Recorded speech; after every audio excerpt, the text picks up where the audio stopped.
Hello students, hope all of you are doing well and fine. आज वापस से dividend policy का second class करेंगे।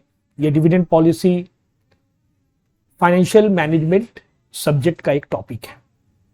ये टॉपिक ग्रेजुएशन के स्टूडेंट्स, प्रोफेशनल कोर्सेज के students, BBA, MBA and masters के स्टूडेंट्स के लिए काफी इंपॉर्टेंट है। फर्स्ट क्लास यानी फर्स्ट वीडियो में इस टॉपिक का एक ब्रीफ डिस्क्रिप्शन मैंने दिया है। डिटेल तो मैं क्लास में ऑलरेडी बताता हूं, सारी चीज का डिटेलिंग तो क्लास में करता हूं। वीडियो में मैं बहुत ज्यादा डिटेलिंग में नहीं जाता हूं, इससे वीडियो काफी लेंदी हो जाता है। खैर, फिर भी मैंने फर्स्ट वीडियो में मैंने इस टॉपिक का एक शॉर्ट डिस्क्रिप्शन मैंने दिया है। डिविडेंड पॉलिसी, इस चैप्टर में आप सीखते हैं कि कंपनी का करेक्ट डिविडेंड पॉलिसी क्या होना चाहिए, और अगर आप गलत डिविडेंड पॉलिसी को एडॉप्ट करते हैं तो शेयर का मार्केट प्राइस फॉल कर जाता है, गिर जाता है मार्केट प्राइस। तो करेक्ट डिविडेंड पॉलिसी एडॉप्ट करना बहुत जरूरी है। नेक्स्ट, यहां पर 3 मॉडल या 3 अप्रोच सबसे ज्यादा यूजफुल है। उसमें जो पहला अप्रोच, पहला मॉडल मैं फर्स्ट पार्ट में करवाया था, आज भी मैं उसी मॉडल का सम्स करवाऊंगा, वो है वाल्टर मॉडल। जेम्स वाल्टर, उन्होंने डिविडेंड पॉलिसी का कुछ मॉडल दिया था, उसी मॉडल से हम लोग सम्स सॉल्व करेंगे। चलिए अपना मटेरियल का ही एक सम्स आज सॉल्व करते हैं, 1 या 2।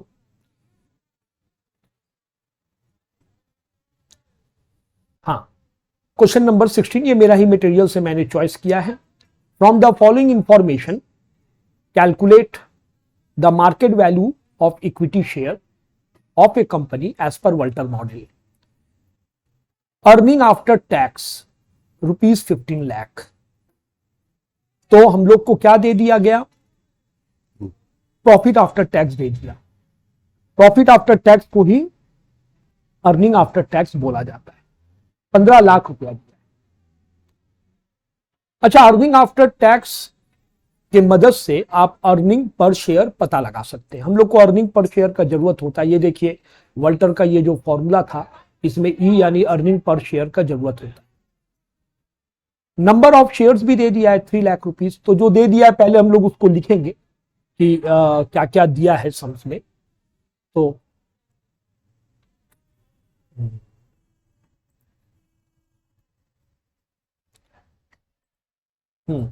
देखिए, अर्निंग ऑफ द कंपनी दे दिया है 15 लाख रुपया। नंबर ऑफ शेयर्स कितना दे दिया है?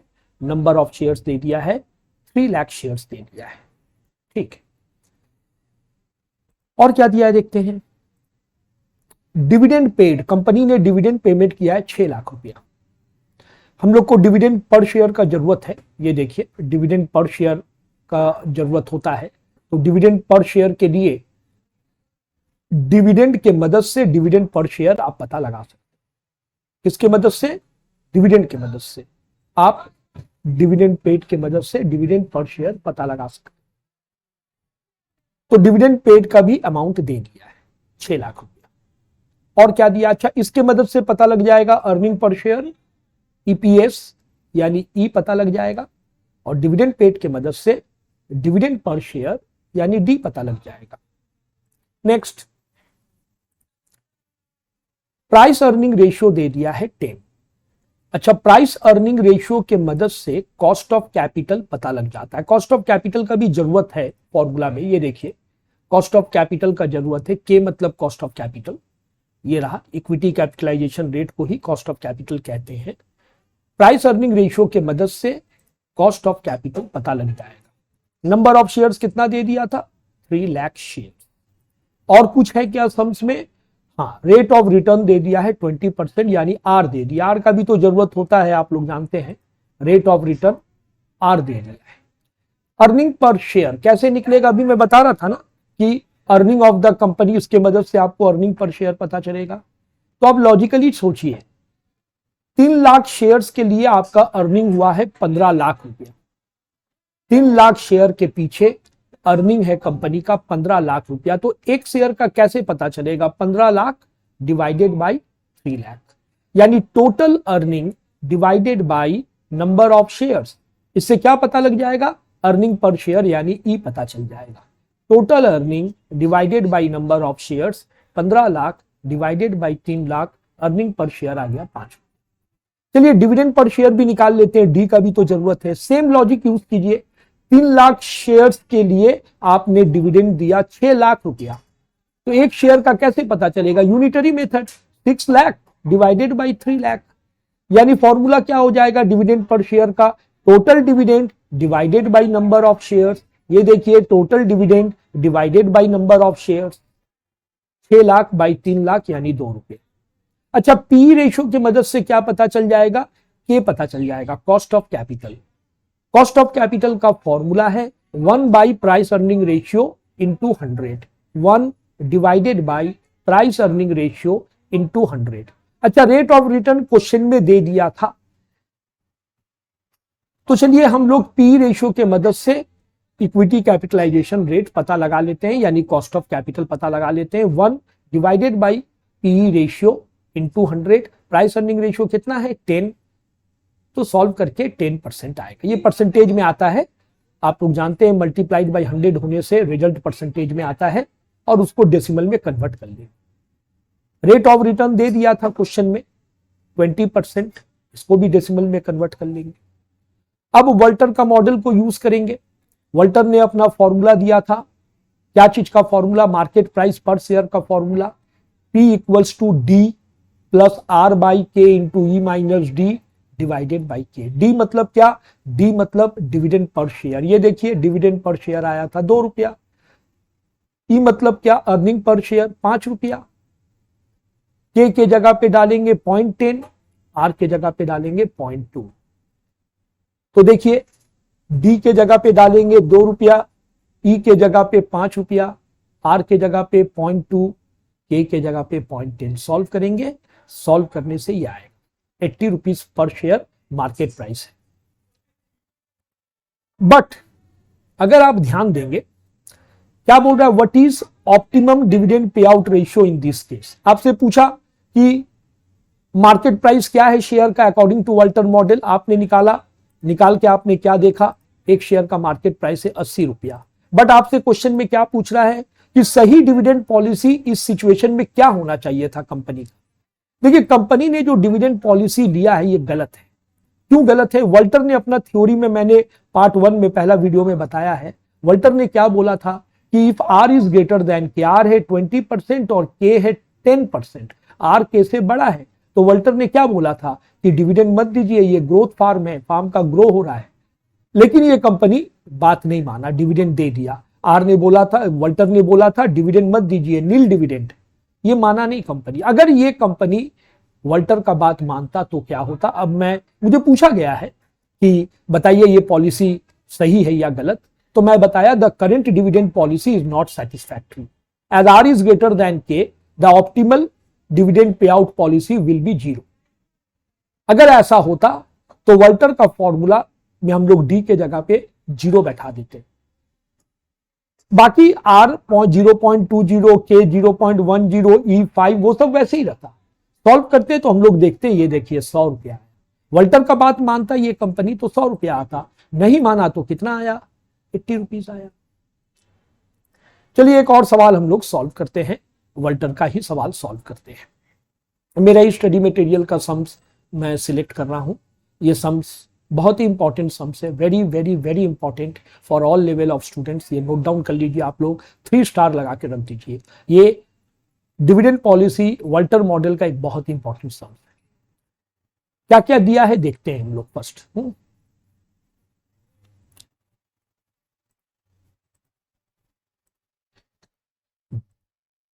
देखिए सबसे पहले शेयर कैपिटल का अमाउंट दे दिया है, पेड अप शेयर कैपिटल कितना दिया है? 80 लाख रुपीज क्वेश्चन में दिया है। ये देखिए x limited started business with A paid up capital of rupees 80 lakh. From the following information you are required to find out whether the company's dividend payout ratio is optimal।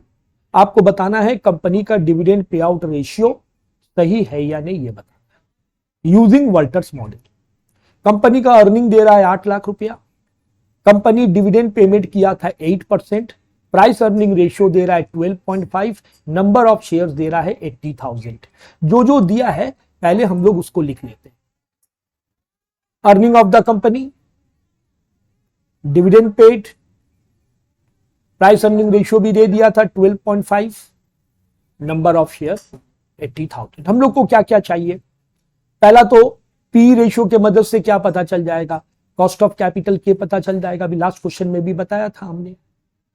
अच्छा, earning यहां दिया है 8 लाख रुपया, अर्निंग के मदद से हम लोग अर्निंग पर शेयर निकाल सकते हैं। नंबर ऑफ शेयर पता है ना, 80,000 शेयर्स के पीछे अर्निंग हुआ 8 लाख रुपया, तो एक शेयर का कैसे पता चलेगा? डिवाइड करके, total earning divided by number of shares, ये रहा। Total earning is 8 lakh rupees, number of share is 80,000, divided by 80,000 you will get rupees 10. That means earning per share E is rupees 10. Same way we can find out dividend per share D. Formula will be total dividend divided by number of shares. Number of share is how much? 80,000 share. How will we get total dividend? Dividend company ने कितना payment किया था? Company has paid 8% dividend. 8% of what? Paid up capital. Company capital के ऊपर ही dividend payment करता है। हम लोग डिविडेंड का जो कैलकुलेशन करते हैं वो पेड अप कैपिटल पे कैलकुलेशन करते हैं। तो how will we get total dividend paid? Total dividend 8% of share capital. Share capital का 8% आपको डिविडेंड देना है। दैट मींस 80 लाख का 8% आ गया total dividend. Number of share से डिवाइड कीजिएगा तो आपको मिल जाएगा डिविडेंड पर शेयर। ये देखिए फॉर्मूला देखिए, total dividend divided by number of share. 80 lakh का 8% divided by 80,000 shares, you will get rupees 8. Dividend per share is rupees 8. Now, equity capitalization rate K, 1 by P ratio into 100. 1 by price earning ratio into 100. Price earning ratio is what? 12.5. 1 by 12.5 into 100. You will get K, 8% or 0.08. So, earning per share E is 10, D is 8. K is 0.08. और मुझे क्या चाहिए? We need rate of return. Rate of return कैसे आएगा? Total earning divided by paid up capital into 100. Total earning, क्योंकि देखिए आपने 80 लाख रुपया लगाया तो रिटर्न में आपको 8 लाख मिला, तो ये 8 लाख 80 लाख का कितना परसेंट है ये मुझे कैलकुलेट करना, और वही मेरा रिटर्न का परसेंटेज है। मैंने लगाया 80 लाख, बदले में मुझे रिटर्न मिला 8 लाख।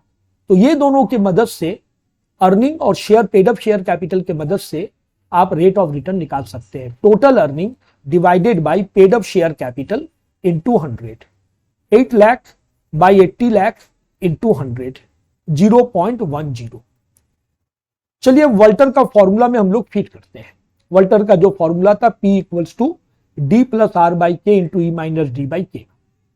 अच्छा, डी के जगह हम लोग क्या डालेंगे? डी हमारा कितना आया है? देखिए डी हमारा आया है 8 रुपया, और ई के जगह पे कितना डालेंगे? 10 रुपया।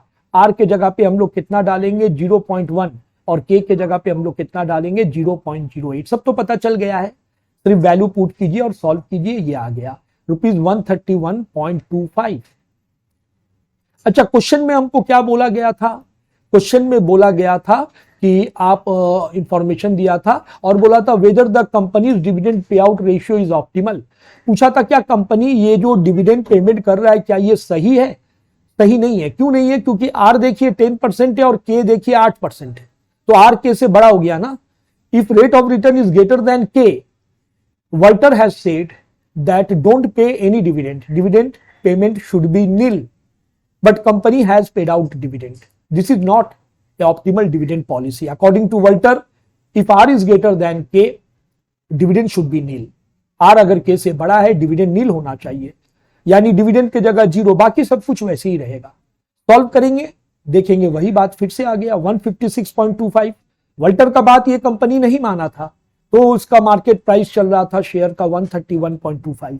अगर वॉल्टर का बात मान लेता, डिविडेंड नहीं देता, तो इसका शेयर का मार्केट प्राइस कितना होता? 156.25। ओके स्टूडेंट, नेक्स्ट वीडियो में फिर इस चैप्टर का 2 क्वेश्चन और सॉल्व करेंगे। Good day everyone.